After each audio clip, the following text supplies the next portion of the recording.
I ngā mana, i ngā reo, i ngā karangatanga maha, tēnā koutou katoa. Good afternoon, everyone. It is a pleasure to welcome you all to the Home of Compassion on this wild and windy Wellington afternoon. Thank you for joining us today as we continue our centenary celebrations, Rau Tau Pūaroha, Celebrate Compassion 2026. This year marks a century since the passing of our founder, the Venerable Meri Hōhepa Suzanne Aubert. She was a woman ahead of her time in every sense, courageous, practical, enterprising, and deeply committed to those who were often overlooked or excluded. She built bridges across difference, travelling from France to Aotearoa, New Zealand, operating across divides of language, culture, geography, between men and women, rich and poor, the Catholic community, and those of all creeds and none. Together with the congregation she founded, the Sisters of Compassion, she was committed to living alongside, learning from, and serving Māori communities during a period of New Zealand history marked by violence, injustice, and the widespread confiscation of Māori land by colonial authorities. While Suzanne Aubert's life is of great historical interest and significance, her influence is by no means constrained to history or heritage status.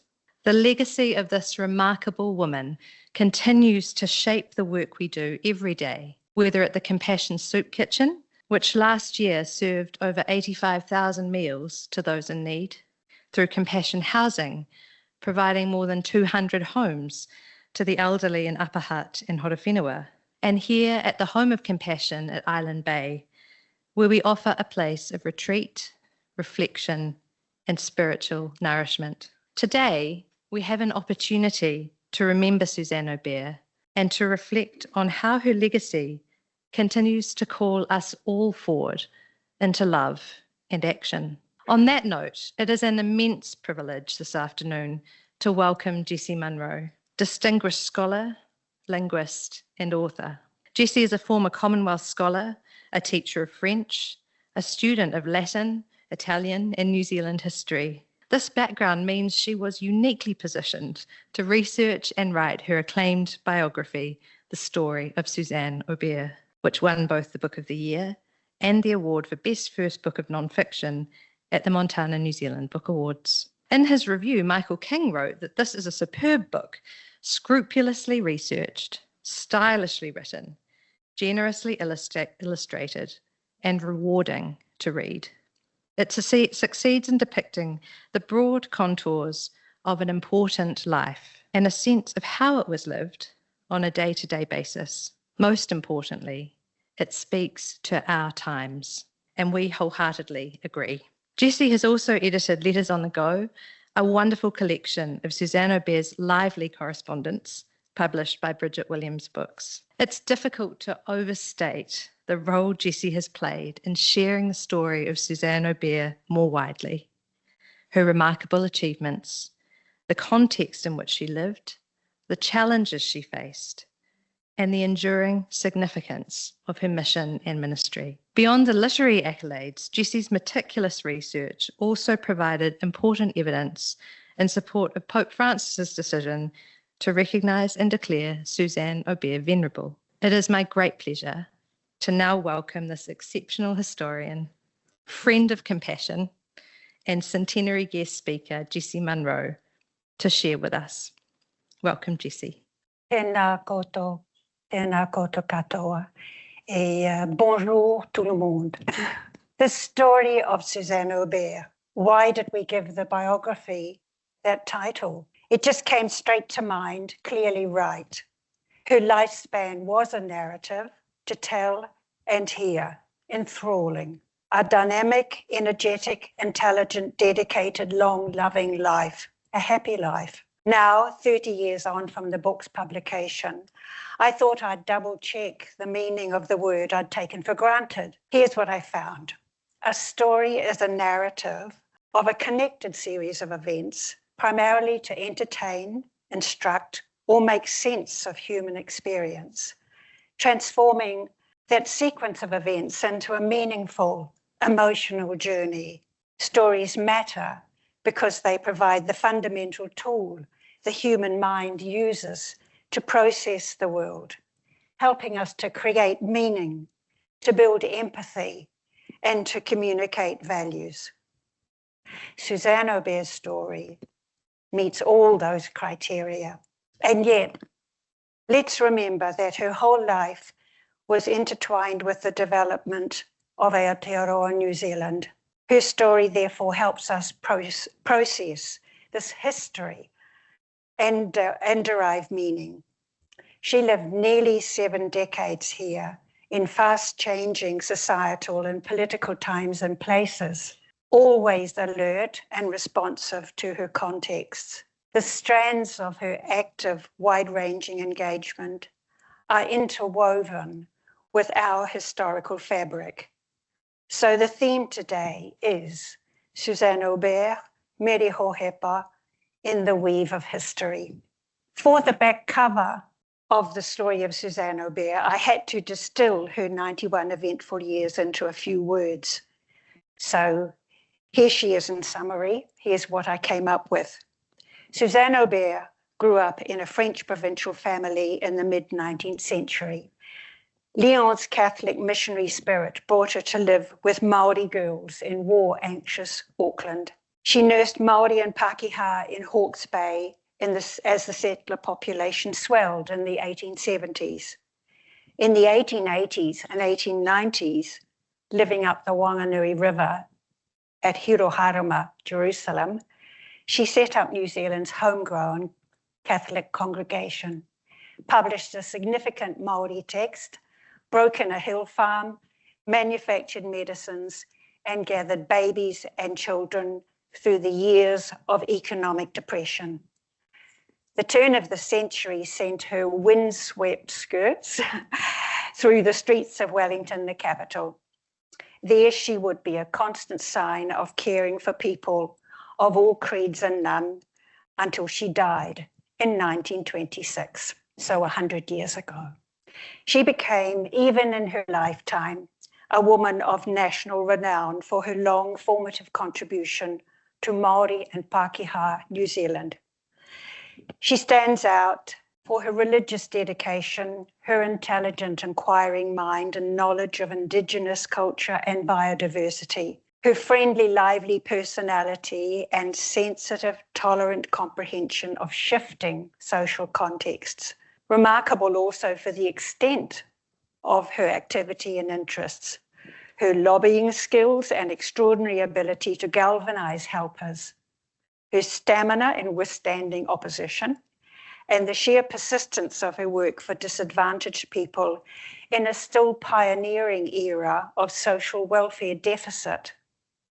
All this earned her the respect and affection of New Zealanders from any walk of life, any faith or none. She left as a lasting legacy her own example and that of the Sisters of Compassion. She gave so much, and yet she also gained hugely, maturing, evolving alongside a generic all of us. I believe that Aotearoa New Zealand gave her opportunities far greater than if she'd stayed in France, to maximize her talents and use them in so many ways, to realize fully her vocation and share widely its message. Time and place and people, tangata whenua and tangata tiriti, helped her refine the essence of her being. I've chosen 4 ingredients of our history to indicate how she both absorbed and contributed, maybe like double helix strands forming the makeup of Aotearoa New Zealand. So here are the headings. 1, an early New Zealand narrative. 2, a tightly compressed history. 3, a meeting of cultures. And 4, a woman's agency. The first 2 we'll cover before the break and the second 2 after. So let's start with an early New Zealand narrative. At my primary school in the 1950s, the stories of national origin tracked through tangata whenua narratives of Maui, then Kupe Toi and the Great Fleet, and on to explorers, sealers, whalers, missionaries, then the treaty and Governor Hobson. Suzanne Aubert, right from her French childhood, was already imbued also with narratives of Pacific contact history. Admiration of the noble Polynesian was conveyed in explorers' illustrations and accounts. In 1769, de Surville had sailed along the coast at the very same time as Cook, so very nearly meeting up at Doubtless Bay. Then came Marion Dufresne and Dumont d'Urville and others. On his 1827 voyage on the Astrolabe, d'Urville was the first European to make a nautical chart of the Hauraki Gulf and the Waitemata Harbour, where Suzanne would sail into in 1860. Here is the storm-battered Astrolabe off the Bay of Plenty. The previous image was a lithograph from a portrait by the same artist on board, Sanson. Pacific mission stories were very familiar to her. 80% of all 19th century Catholic foreign missionaries were French, and Lyon was the hub. In 1900, half of New Zealand's Catholic priests, although aging, were still French, in addition to numerous French religious teaching brothers and sisters. Suzanne was never without French company in her life here. As an old woman, she wrote that she was merely an atom of instrumentality. She was indeed a particle of the macrocosm of 19th century French men and women who founded Catholic religious congregations active in mission and social welfare. She grew up in a big city, in an area and an era in flux, pulsing with contradictions inherent in the legacy of the French Revolution. On the one hand, socialist theory and worker action were building up on the revolution's Republican advances, while on the other hand, renewed Christian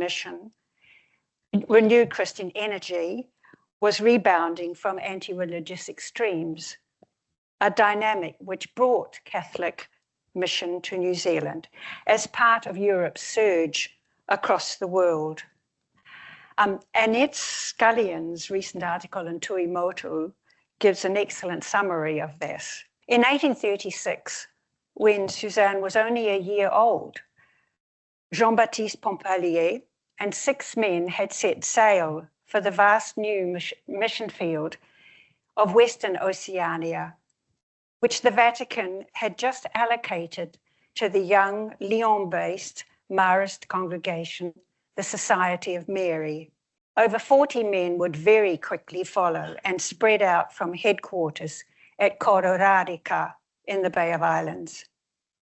From girl to young woman, she'd be avidly reading in the pages of the missionary magazines their accounts of exploits and challenges in New Zealand and among the islands of Melanesia and Polynesia.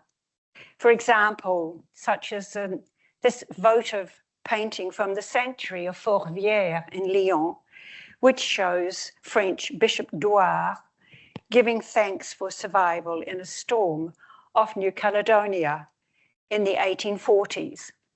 By the time Suzanne joined Pompallier in 1860, his outreach was reduced to the bishopric of Auckland. Yet he still cherished and projected the memory of himself as the tall, handsome, eloquent younger man, given in mission a huge slice of the world's surface.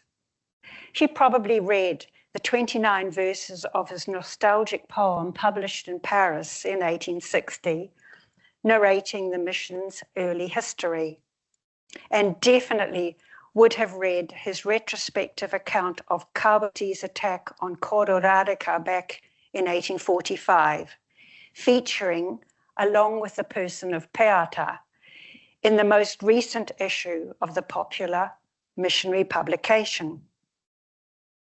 Mission was romantic, It was epic.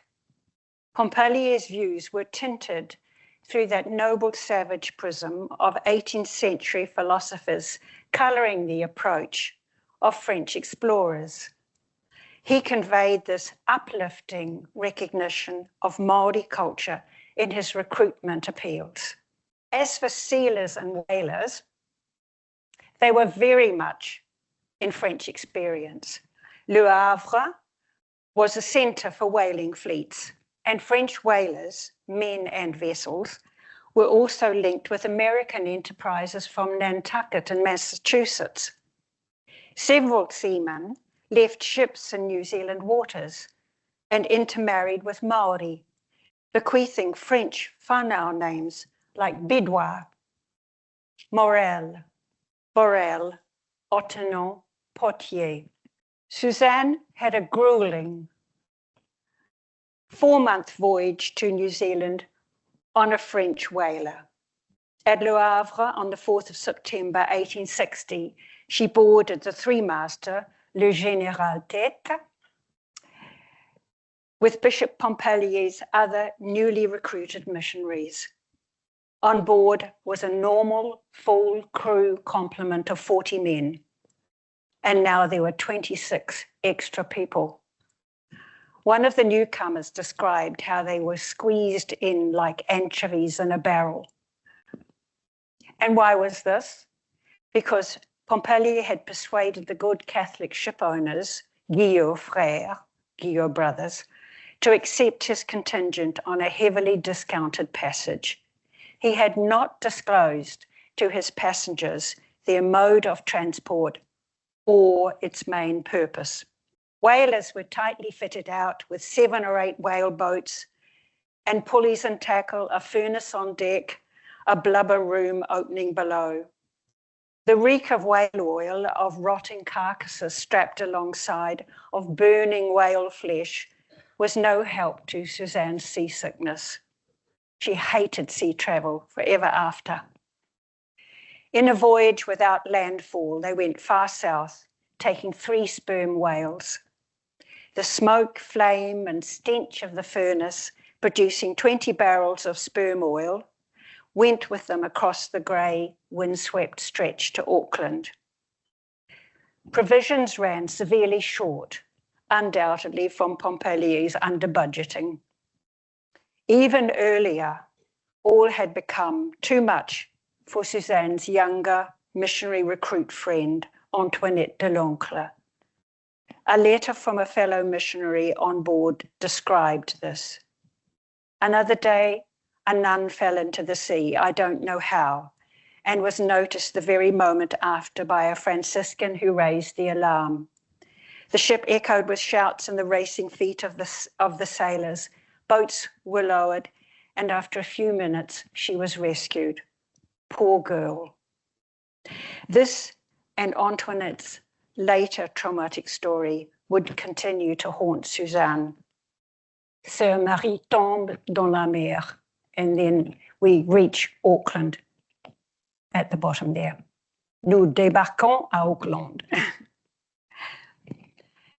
Yet, thankfully, Auckland gave them an idyllic welcome. The French signal flew from the mast to announce the bishop's return on the 30th of December. The harbour was sparkling and the town in holiday mode. It was a Sunday, and the next day would be New Year's Eve. Pompalier could not have timed it better for an exuberant reception. People flocked down to the harbour to watch the passengers arrive in 3 boatloads, the 4 young women in the first with the bishop. With the boat rocking against the wharf piles, Suzanne Aubert took a Māori hand stretched out to help her and scrambled up onto the land she had held so long in her imagination. The second topic is our tightly compressed history. And everything in this section is going to be tightly compressed anyway. Unbeknownst to them, Suzanne and her companions arrived at the threshold of upheaval. societal changes in New Zealand's history have been so compressed in time that the country is a case study of major aspects of 19th century world history. James Belich wrote that here, grand themes of world history were often played out more rapidly, more separately, and therefore more discernibly than elsewhere. From 1840 to 1900, we jumped from contact period history into traumatizing war and on to an industrializing and urbanizing society with a developed democracy that was attracting keen interest from overseas observers, taking just 60 years in the process, rather than 3 centuries, as in Canada or the United States, for example. The decades from Suzanne Aubert's arrival in 1860 to the 1890s saw an exceptional rate of change. But Auckland in 1860 seemed to have a stable economy. With its 2 harbours, it had a thriving Tasman and coastal Māori trade. New Zealand was then a colony of 6, mainly self-governing provinces. Auckland had the status and organisational infrastructure from being both the national capital as well as the capital of the province of Auckland. The 4 young French women first found themselves attached to the Sisters of Mercy, primarily to teach French and ladylike arts to the capital's daughters. But soon, Bishop Pompallier instituted a tiny separate community for them, and with 3 or 4 Māori women companions, they reclaimed the vision of life alongside Māori. Their home and school for Māori girls was in new buildings and in attractive surroundings, beautifully depicted here by painter John Hoyt. Just keep in mind the paths too, because we come back to them in a later reference. There are the 4 women there. But Auckland's stability proved deceptive. Already by March 1860, war had broken out in Taranaki, and in 1861, George Grey returned once more as governor, soon deliberately to magnify the conflicts at issue and manage the colony into further, wider war. In this, at the beginning of this, they are setting up their little congregation, celebrating it, and then as in later on, you've got Erahia return chez elle. Erahia goes back to her own home. Auckland was speedily transformed into siege mentality with an unprecedented inrush of imperial troops, a total of 12,000 men by May 1864, in addition to colonial and specially recruited militias. Attempts by missionaries, whether Anglican, Wesleyan or Catholic, to remain neutral were blocked, and Māori disengaged from Christian mission. Pompallier's brand new priests and brothers out in the Waikato and Bay of Plenty mission stations found themselves in the thick of war. You can see how the battle has spread down to Rangiaowhia and out to the Bay of Plenty, to where there would be Gate Pa, and his priests were in those places. Most would leave the country within a few years. In 1865, hard on the heels of war and the departure of the troops with their spending power, came the removal of the capital to Wellington. Auckland plunged into severe depression. Pompallier's diocese was effectively bankrupt, and he left in February 1868, never to return. By 1868, Suzanne, Marie-Joseph, Mary Joseph, Meri Hōhepa, or plain Meri, was struggling along with Peata, her Ngāpui fellow sister and mentor, to keep their school going for their remaining Māori and mixed-race girls. Already she was the only one left of the 4 French women in the tiny religious congregation Pompallier had instituted for them, soon to be disestablished. The school was sold from under them, and they were scraping the wherewithal to live in makeshift accommodation. And yet Suzanne refused to turn to France. She had vowed never to let go of her missionary vocation. Instead, she went south to spend the next decade at the Mars Mission Station in Hawke's Bay. Here she found a home and father figures with the aging pioneer French priests and brothers who lived at the mission farm out from Taradale.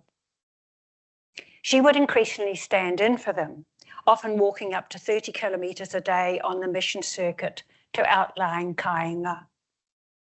She became the nurse, the doctor even. A red shed in the mission grounds served as dispensary and makeshift surgery. Her interests and skills in medicine, chemistry, and pharmacology were in demand. That shed was still there when I started research on the book. Parts of it are in the archives now.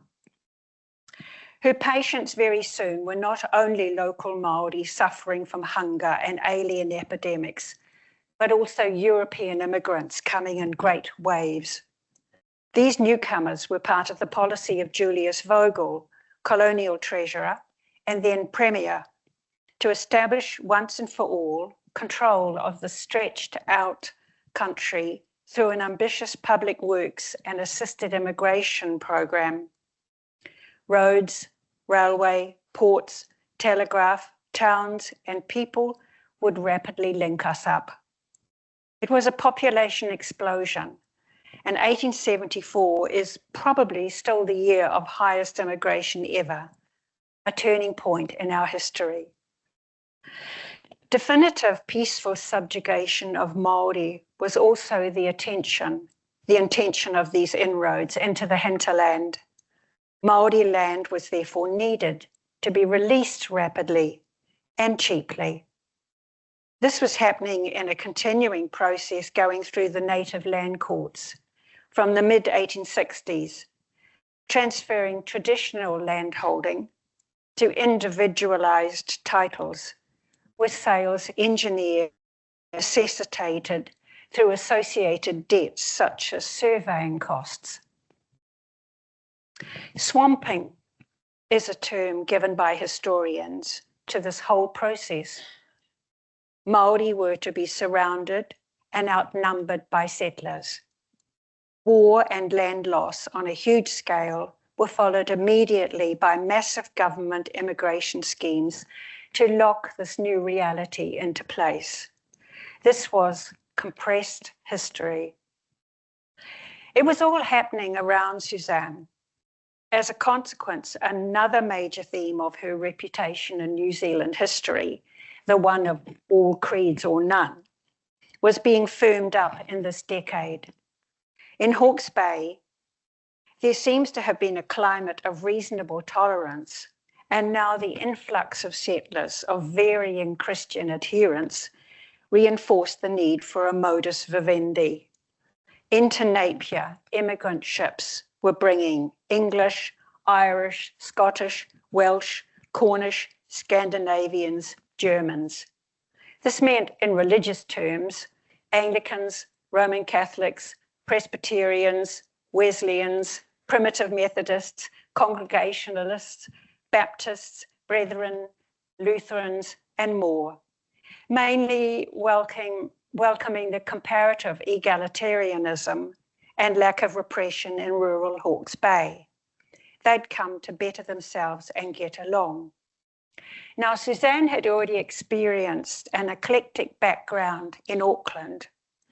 It didn't have the aura of planned settlement, as in Wakefield's Wellington, or in Anglican Canterbury, or Calvinist Otago.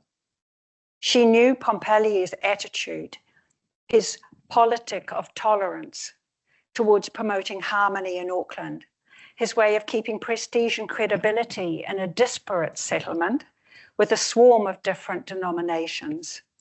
She also knew that New Zealand, with little sectarian protest, had already had staunch Catholic Frederick Weld as Premier and now Jewish Vogel. She knew the widespread opposition to any idea of a state religion, which goes right back to the treaty. Without compromising beliefs, you could coexist in friendship. And importantly for her, friendship was also a strategy for mission. Later, whenever she taught this to her sisters, she would illustrate it with any number of incidents in her life. The Scottish Presbyterian, for instance, who willingly had helped her plan and lay out the paths that converge so beautifully at the Catholic shrine of the school in Auckland. In the story of Suzanne Aubert, I likened this neighbourly cooperation among settlers to a thin membrane, barely covering a turmoil of feelings going far back in inherited history. Her approach was to protect this delicate, pulsing fontanelle of a new society until it had firmed and safely closed. The mention of fontanelle brings right to the forefront the big part that nurturing babies and children and caring about their mothers would play in her life story. Most settlers coming in were young. Babies arrived prolifically in the following years.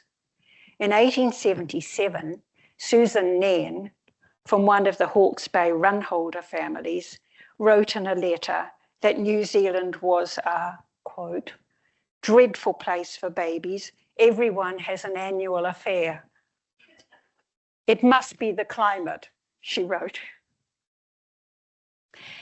But whether they were Māori babies dying from matikai, extreme hunger, or settler babies ailing in remote bush huts, whether as Meri or as the sister, she was now tending sick babies more and more, and sometimes helping at childbirth.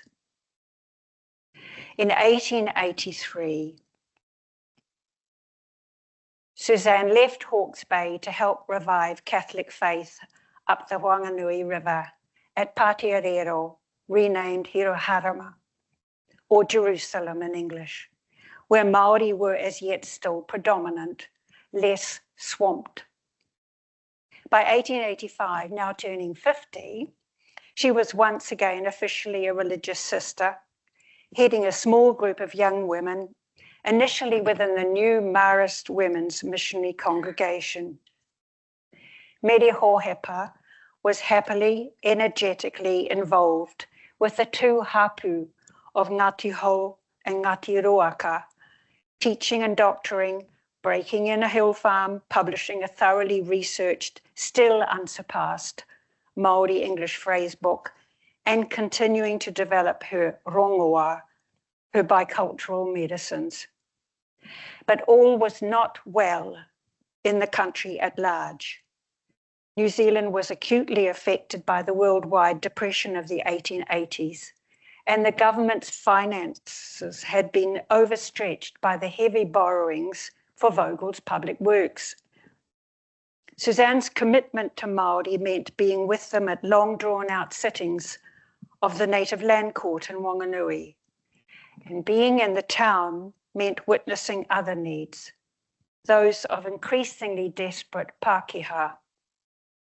The trials of deprivation were exacerbated in a young society with scarcely any welfare infrastructure as yet, charitable or governmental. The more enlightened innovations by the Liberal government from 1891 were still to come. There was very little relief for anyone, and only for those who were classified respectable, deserving poor. Men were frequently going away to find work to support their large families, or just going away. There were few grandparents to lend their help while the parent or parents worked. Many immigrant families were struggling. Suzanne felt she needed to step into these zones of neglected welfare, From 1891, she opened the convent door at Jerusalem to children, and from 1895, extended this to babies in need. If you look closely at this iconic photo of Jerusalem from that time, and you'll see nappies and bed linen hanging on the clothesline to the right of the presbytery alongside the church, and the smoke rising from the chimney in the convent. This is now a generation on from the 1870s inrush of immigrants. Their families were large, and daughters growing up became vulnerable. Unmarried girls having unplanned babies would be branded for life. So their babies were sometimes sent to the unsupervised homes of people labelled then as baby farmers. It was not until 1894, with the implementation of the Infant Life Protection Act, that New Zealand began to monitor the care of its infants. The tragedy of Minnie Dean, one such baby farmer, belongs to this era. The year Suzanne began welcoming infants, 1895, was the same year Minnie Dean was hanged. Illegitimate babies, baby farming, and infanticide were featuring strongly in the press. In the Southland Times, however, there was a courageous comment. The fault, it admitted, unmistakably lies with society, which, tolerant of any amount of immorality in man, has no sympathy or pardon for the woman, but for one fault condemns her irretrievably. Yet now, under the new government regulation, the mother's identification and a period of breastfeeding was stipulated before help could be accessed. No anonymity, with the possibility of suicide and infanticide stronger perhaps than ever. Suzanne always dealt with the here and now. She refused to reveal the mother's identity. Her open official register did not usually have birth names. She kept another register privately with the mother's particulars. The mother could visit and also later reclaim her child. This is an 1898 photo, and I'd like you to look at the two boys on the just coming down to the forefront, and one boy there has got one side of his face slightly bigger than the other. He will come back later on. Now, at the back, she is holding up baby Francis. In this photo from 1898, she is holding up baby Francis. He'd been baptized by Archbishop Francis Redwood, who gave the baby his own name.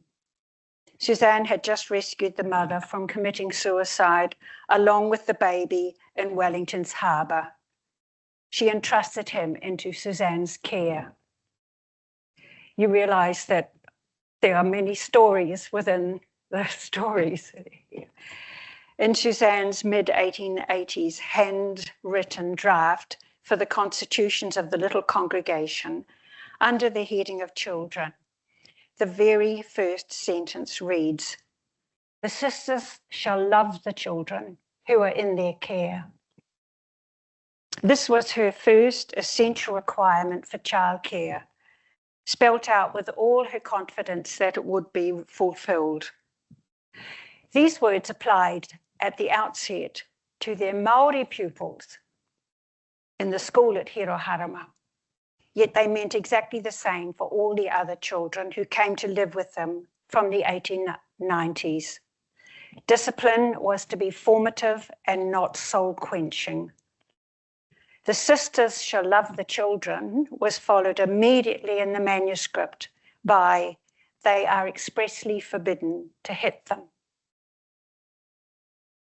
Suzanne and the sisters, always known as grandma and aunties, were giving the children a family circle and making sure they'd be able to bond with them as relatives. Suzanne wrote, "The sisters must identify themselves with the children, sharing their joys and their sadness. She'd gather up recipes and hints for housekeeping and write them in exercise books and old ledgers, such as this example. Delicious fruit candy at the top is followed by how to clean tripe and how to make, and one on guts, and how to make boots waterproof. It's only one of many pages. And often they would be in French, some in French and then some in English and some in French. She trained the sisters for the children's future life, telling them, and I quote, "As the children grow up, prepare them to face the world, its illusions, its dangers, its storms. Make them feel that they will always have in the sisters real and devoted friends in whom they can trust and confide. Help them in everything you can. Keep yourselves acquainted with all that concerns them. Act always as a mother to them, whether they are in the home or out of it in the cold world." Now, this is what she herself would do. And we can let World War I draw this section to a close of our history with the surviving draft of Suzanne's letter sent from Rome in February 1918 to one of her boys, Joe Kenny, a young soldier who'd been wounded in France. In a follow-up letter, she also sends him some money. "My dear boy, I cannot tell you how pleased I was to get your nice, affectionate letter.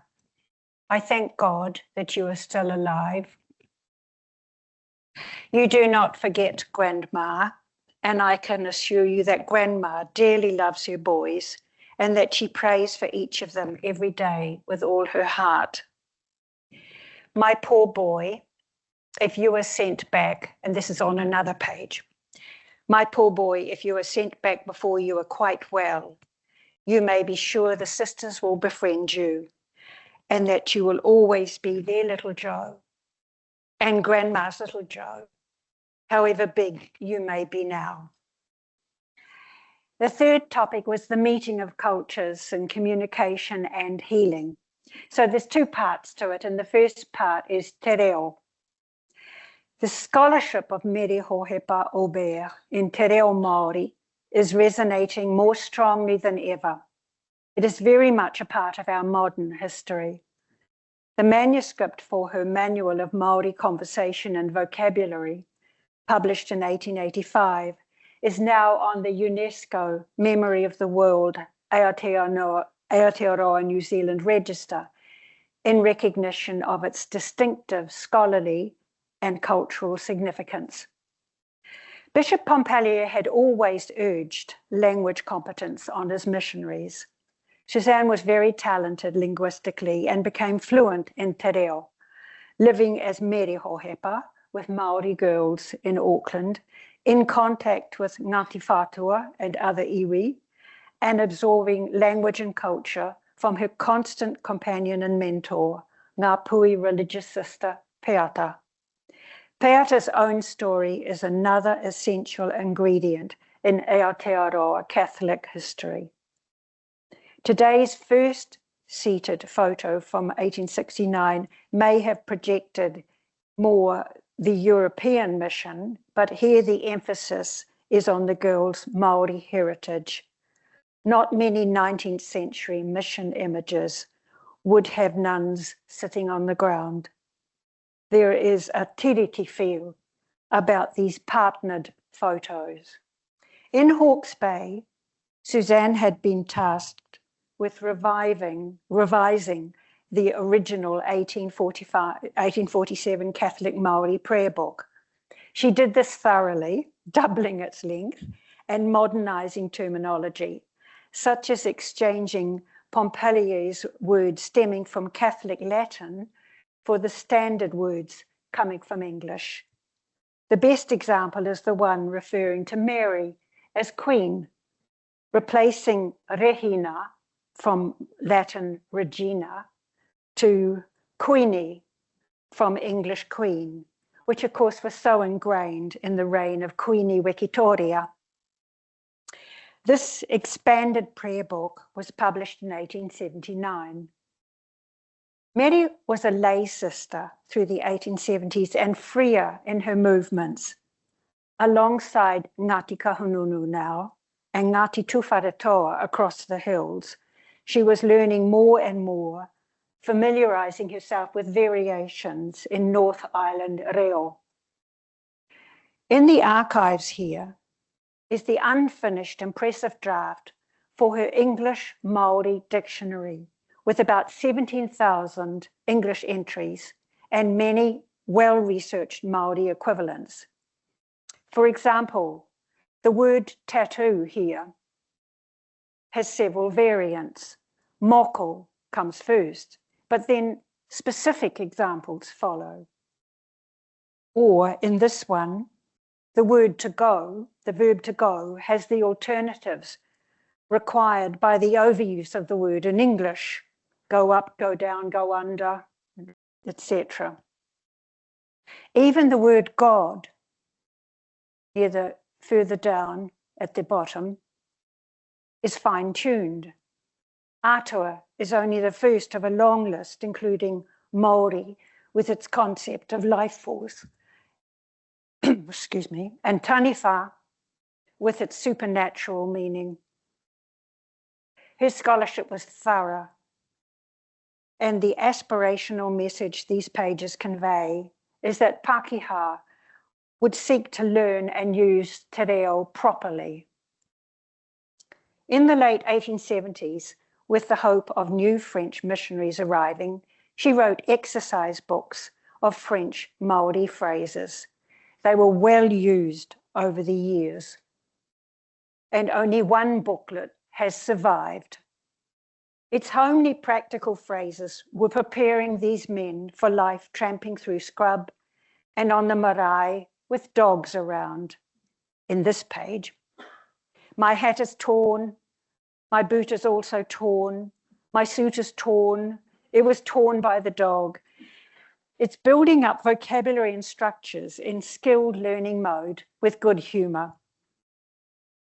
When Meri went to Jerusalem in 1883 to be with Te Atahau Nui a Paparangi, she did the same, but this time in English to help her mission companions there.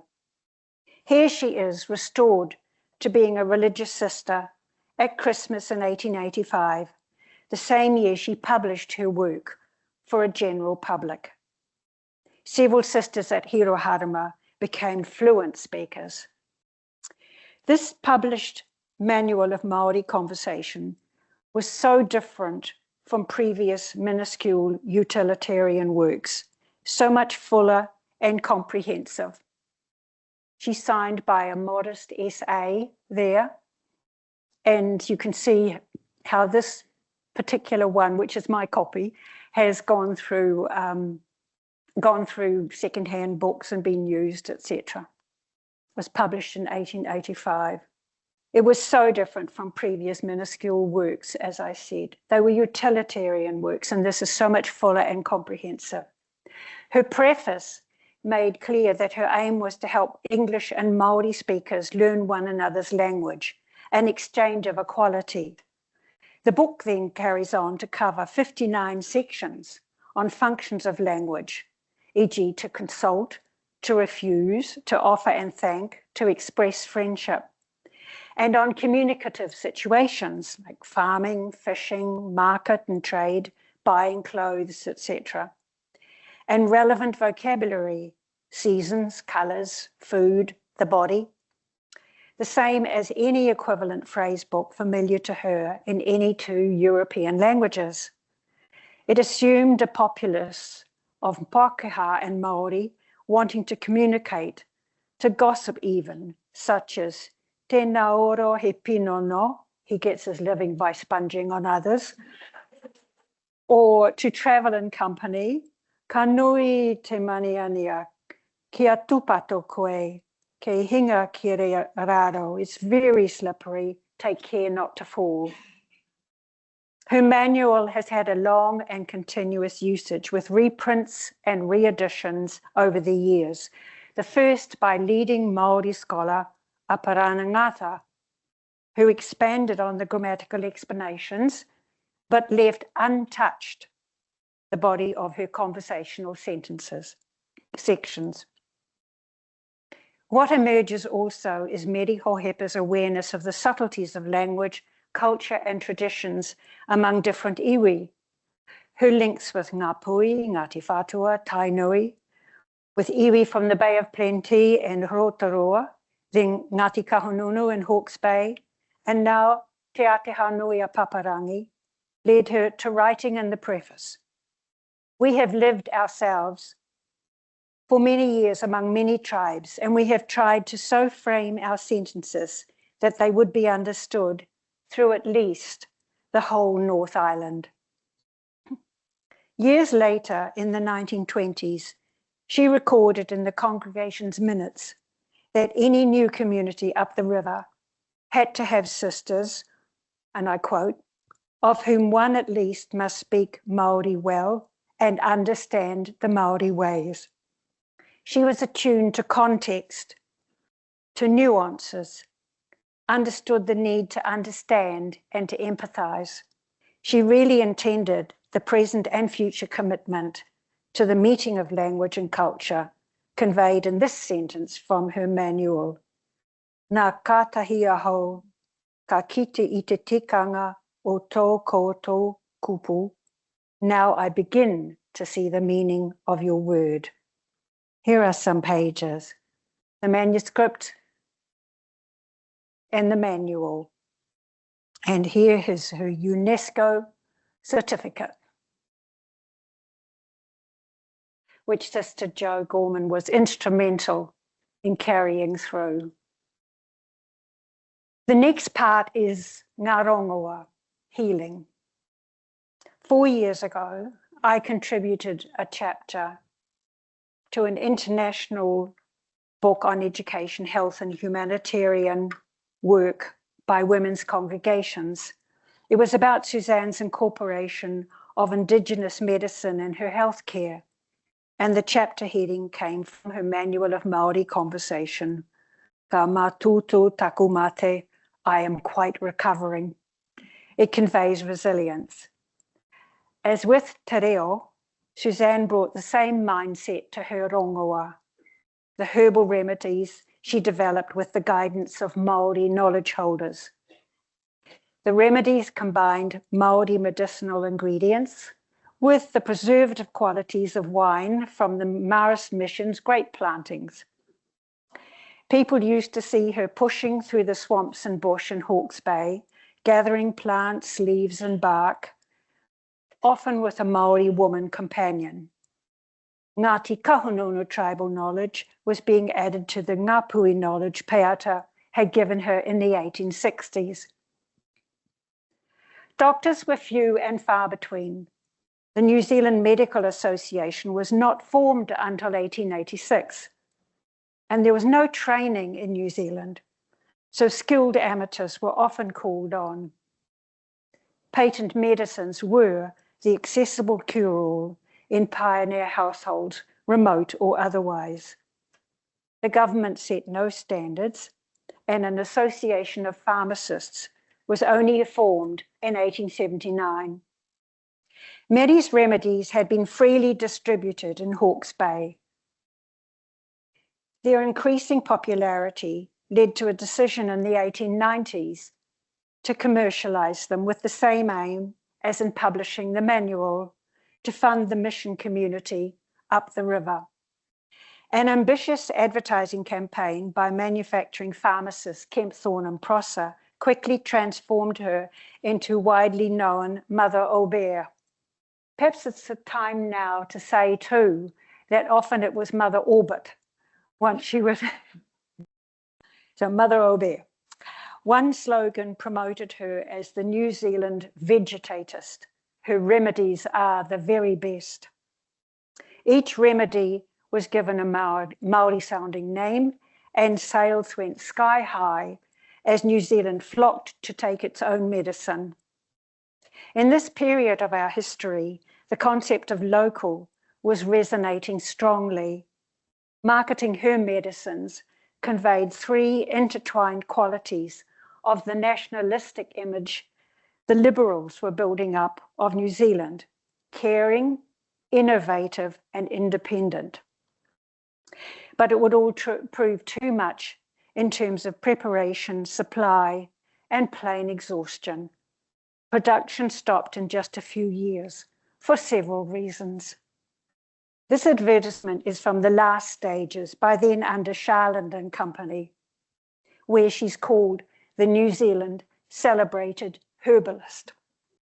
In newspaper coverage in 1891, one sentence stands out for a rare attribution. It reads, "There is among the Maoris considerable knowledge of the healing qualities of various plants." But this recognition has regained focus in our times. Consultation with Māori over treatment and delivery of rongoa Māori as alternative or complementary to conventional Western medicine is now formalized within the New Zealand health sector.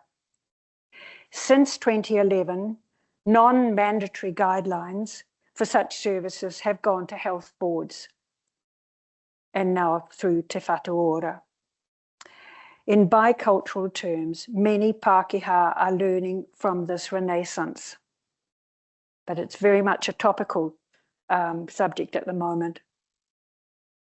Yet the next sentence of that old newspaper cutting is revelatory in another sense. That knowledge, it said, in competent hands ought to prove exceedingly valuable to mankind and profitable to the colony. This statement of 120 years ago begs so many questions, loaded with implications for now. Whose hands? What defines competent hands?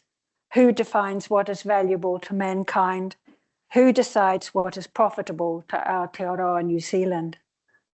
The Waitangi Tribunal has been grappling with these questions, and the United Nations also, of course. Global trade discussions debate the issues of biodiversity and intellectual property rights of Indigenous peoples in relation to proposed genetic manipulation of plants, their commodification, patent laws, etc. At the turn of the millennium, a government-based research project, in itself an exercise in reverse ethnobotany, set out to analyse Mother Aubert's remaining medicines. The biopharmaceutical division of the former Crown Institute IRL, with the Sisters of Compassion and the three main hapu historically involved, and assisted by Victoria University's Biochemistry Department, had as their aim to return knowledge to Māori and to allow potential for them to pursue further discoveries from the regained knowledge. Although the researchers were unable to decode the recipes, steps were taken to protect biculturally the 100-year-old intellectual property. And as a result, Suzanne Aubert, cited as biodiscoverer, natural product processor, herbalist, rongoa Māori practitioner, together with her companion Māori healers and herbalists, was posthumously given in 1999 the New Zealand Biotechnology Association Heritage Award, which recognised the contribution of New Zealanders to biotechnology. She was cited as the first person, helped by Māori, to successfully combine Māori and Western medicines into products, the first to commercially extract New Zealand native plants, the first to launch a commercial biotechnology process in New Zealand, the first to export products in the field of biotechnology, because they did go to Australia. As with Te Reo, Suzanne Aubert's rongoa were the result of a meeting between cultures. Historian Judith Binney had referred to the borderlands of thinking between cultures. It is how Suzanne, whether as Pākehā Mother Aubert or as Meri, ventured into the borderland how she viewed it as traversable, that speaks for her sensitivity to a possible biculturalism. To close the gap would be assimilation.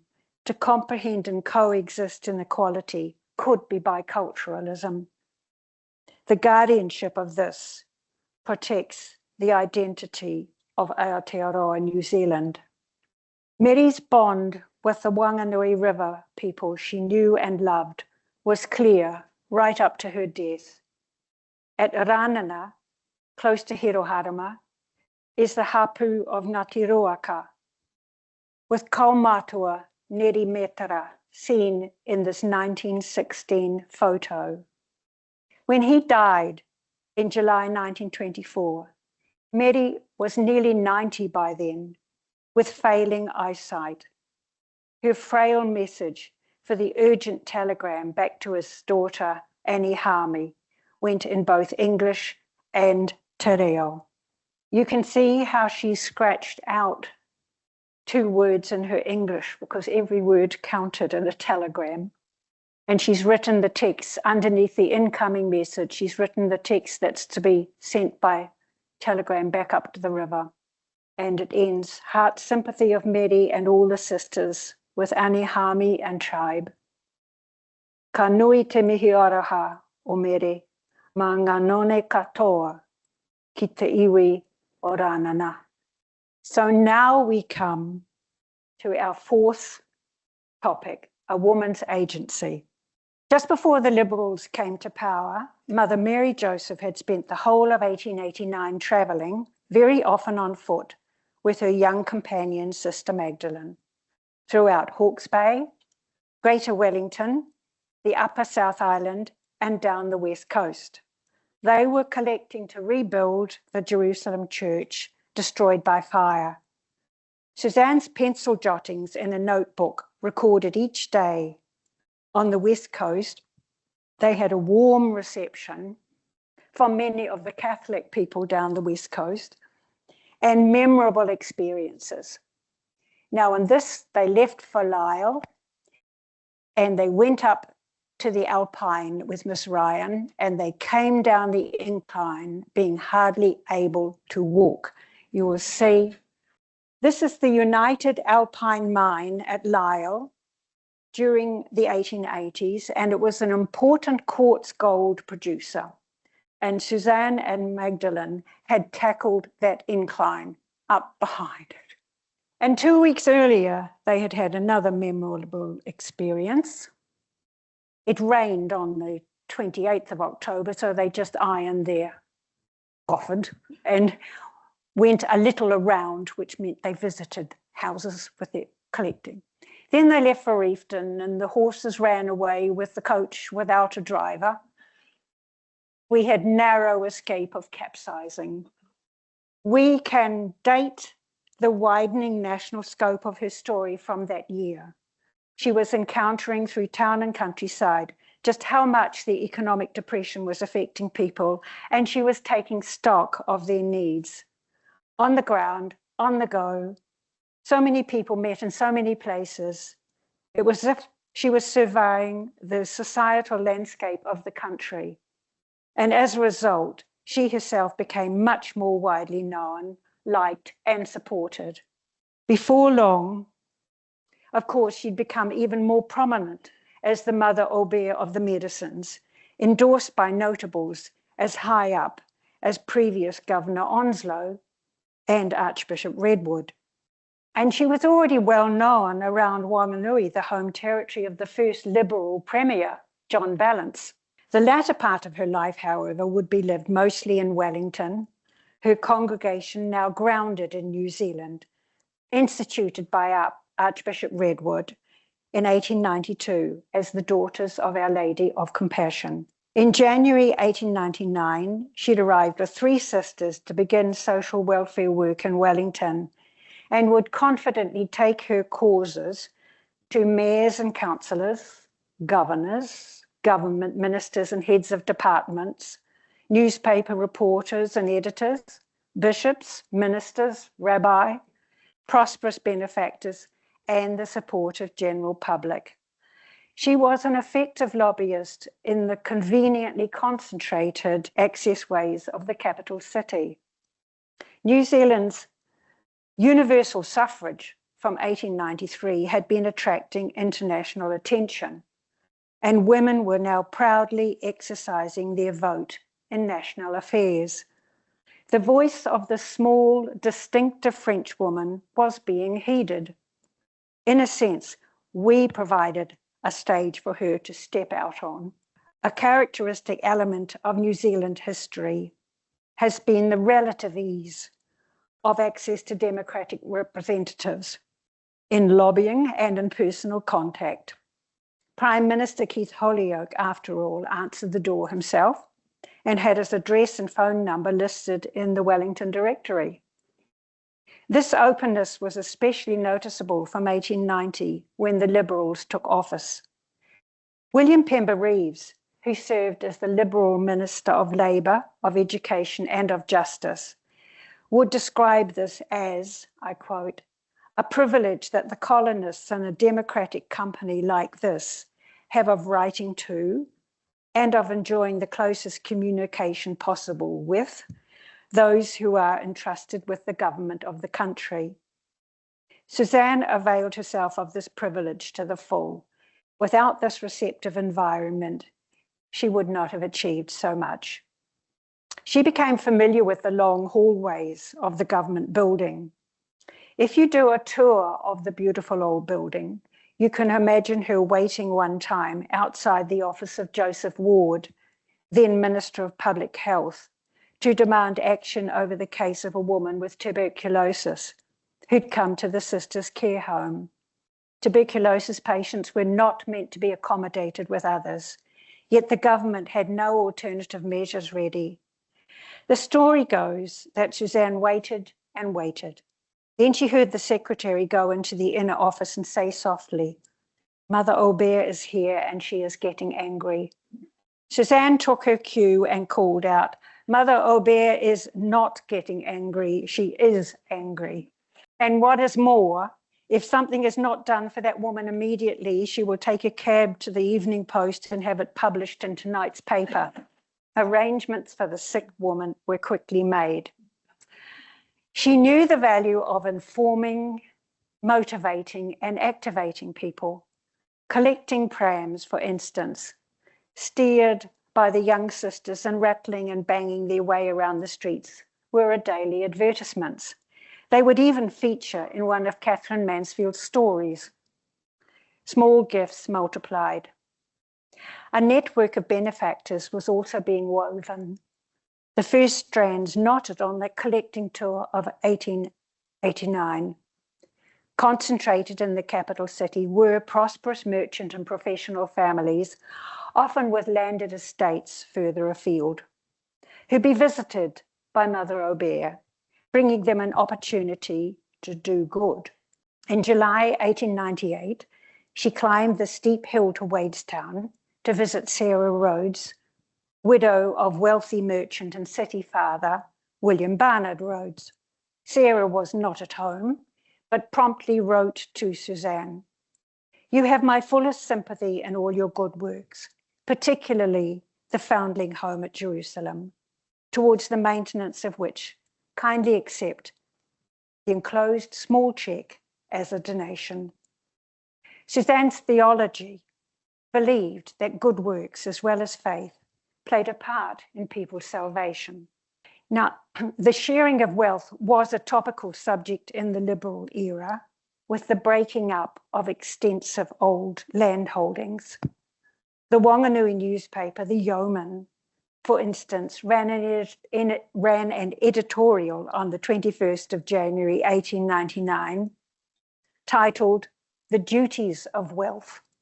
Although the paper hoped that New Zealand would never have millionaires, as it said, the making of a millionaire is the crushing to the earth of large numbers of helpless toilers. Nevertheless, it thought that wealthy people in New Zealand could do more than they were doing at present. It was considered patriotic to want something for the good of the whole community. This was the government's forward and progressive policy, expressed in balances self-reliance budget of 1892. Suzanne understood and applied the philosophy and the psychology of the liberal heyday. She simply added to these her religious dimension. She expected to find in people an inherently spiritual yearning to share, and each identified giver, whether of humble garden produce or a cheque for a then magnanimous £3,000, will be thanked in a warm personal letter. Sarah Rhodes had been moved by learning about the sisters' care of children, then known as foundlings. This was always a major concern for Suzanne. Children could be so vulnerable, even to the point of being legally charged of the offence of being neglected. A report in the Wanganui Chronicle on the 14th of December 1888 stated that at Dunedin the other day, an illegitimate child, a month old, whose mother had died in the benevolent institution, was brought up at the resident magistrate court and gravely charged with having no lawful and visible means of support. Now, the paper added an ironic exclamation mark to its quote of the charge.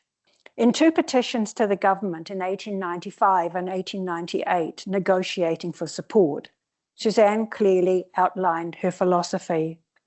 Now, you won't be able to read it, but where the first asterisk is, she is saying, I beg to be excused for venturing to make an appeal to the government on behalf of frail and innocent victims of human weakness and depravity. They belong to every part of the colony and to every denomination. We make, that's the second asterisk, we make no distinction of creed. We look upon the little ones as our own here. And then, as always, I am willing and prepared to answer any questions put to me. In other words, do not hesitate to come and speak with me. A personal acknowledgement came from Richard Seddon, Premier after the death of Balance, assuring her that the matter will receive consideration. Seddon's daughter Elizabeth would remember Mother Aubert coming more than once before breakfast to their home to bail up her father over some issue and entertaining the children while she waited for him to emerge. And these visits used to happen also at the home of Joseph Ward. In quick succession, Suzanne and the sisters set up several social welfare programs. The first childcare creche, the soup kitchen, and a care home for what were termed incurables, the aged, infirm, and the disabled. And there were still those babies and children. She needed much larger premises. New Zealand's response to social welfare concerns was now in a bricks and mortar post-pioneer phase. We were into permanency. Imposing institutions, preferably visible on hillsides, helped to open contributing purses. Suzanne's design for Our Lady's Home of Compassion at Island Bay was ambitious. On opening day in 1907, over 2,000 Wellingtonians swarmed over the flat roof of their Home of Compassion with proprietorial happiness. Mother Aubert was becoming public property. Volunteers for the famous working bee to build a much-needed water reservoir ranged from Governor Plunkett in his cricket whites to men from the Trades Union Council. This is another day for the working bee, which went on for a while. And there she is at the front with her foot propped against the steep hillside. The new building would help enlarge the work, and precious to medically minded Suzanne accommodate a general hospital for people in need. She envisaged her sisters as nurses, which they would later become with great success. In this photo, she was laying claim to a future of trained nurses. The nursing staff, it says at the bottom. I love the way her hands are so competent. They would also specialize in the care of the disabled. Suzanne's affinity with disabled people came from her very essence. Her younger brother, Louis, had been born with a slightly enlarged hydrocephalic head and was also a special needs child. Although he showed remarkable skill in fine mechanical assembling, he could not process anything abstract. In this votive painting from the Sanctuary of Fourvière in Lyon, the Aubert children are shown by the bedside of their mother Clarisse, documented as suffering from cancer, and now in 1845, 20 years earlier than the painting, rising cured from her sick bed.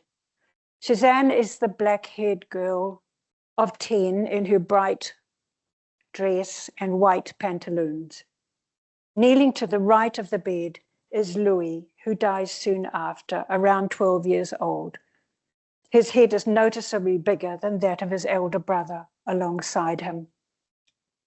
Her identification with disabled people came also from deep within herself.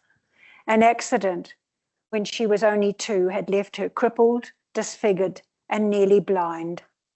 She recovered after persistent treatment at spas and dedicated visits to shrines with her mother, but she would always have the cast in her eye that marked her out.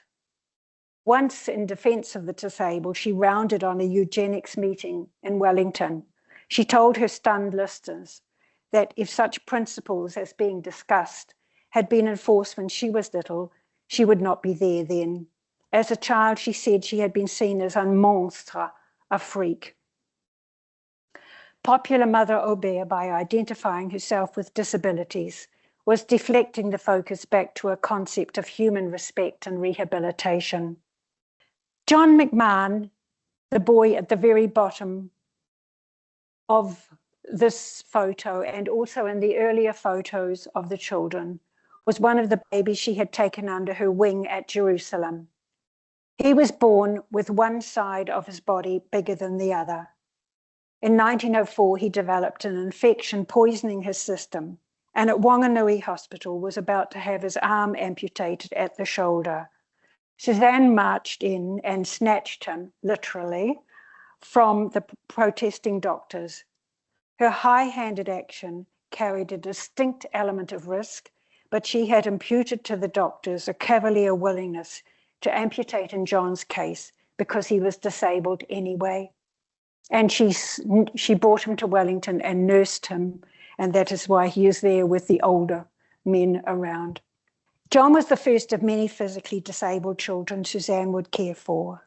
Nobody else in New Zealand was then specialising in the care and education of the crippled and socially ostracised children, usually found cooped in a back room or in the cramped kitchen of their struggling parents.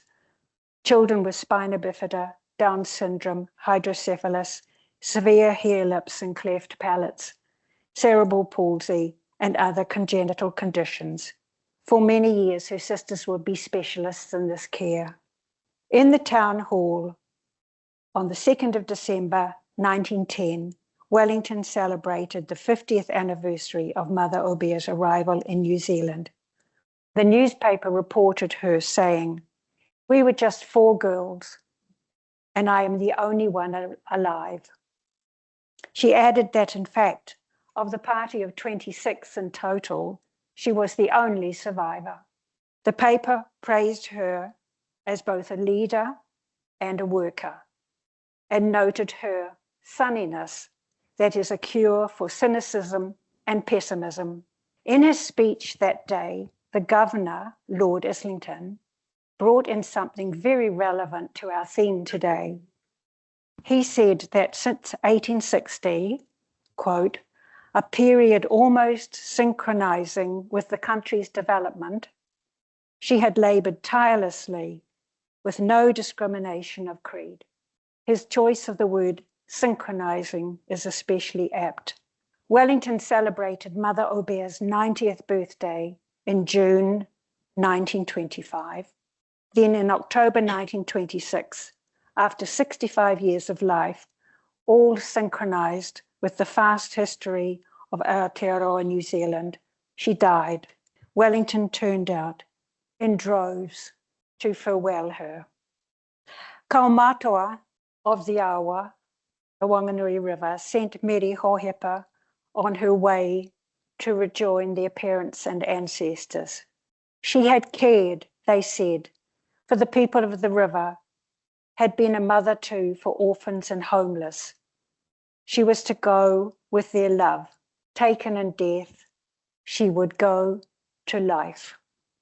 To sum up what today has been still only an abridged version of this huge, layered story, Suzanne Aubert's life was remarkable in many ways for the breadth and balance of her understanding, the thoroughness and depth of her intellect, for her optimism, the inclusiveness of her love and belief in goodness, her friendliness towards the different people she was living among, her practicality and flexibility in the face of varying needs, and crucially, her canny awareness of how this developing New Zealand society was changing and adapting under the pressure of great tectonic historical forces.